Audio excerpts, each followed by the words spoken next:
నీకు పైసలు కావాలి, కమిషన్లు కావాలి, రాహుల్ గాంధీకి పంపాలి, కుర్చీ కాపాడుకోవాలి. మాకు నీ బాధ అర్థమవుతుంది.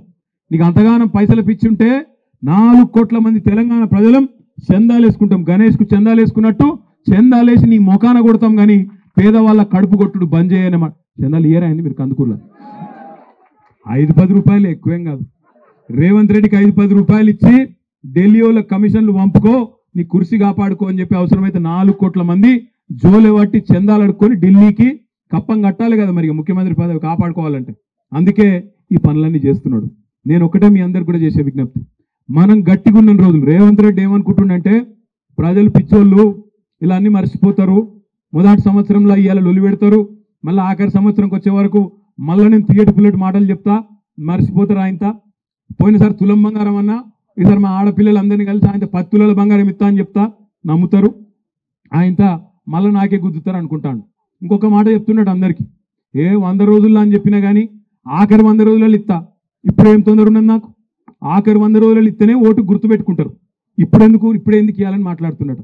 నేను ఒక్కటే మీ అందరికి విజ్ఞప్తి చేసేది, మా ఆడబిడ్డలకు ముఖ్యంగా తారీఖు రాసి పెట్టుకోండి. మొదలు 100 రోజులలో ఇస్తా అన్నాడు.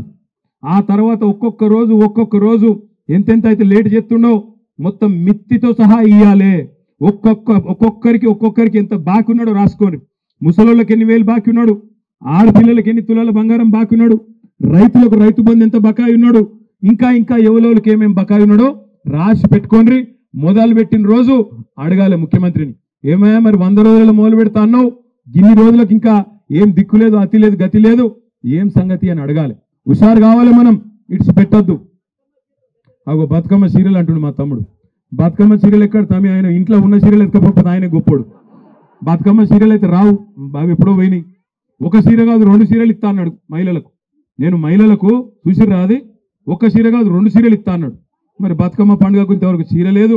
ఆఖరికి ఊళ్ళల్లో బతుకమ్మ కుంటలలో నీళ్లు సాఫ్ చేసి కొద్దిగా మంచిగా వేద్దామంటే ఊళ్ళల్లో పంచాయతీలలో పైసలు కూడా లేవు.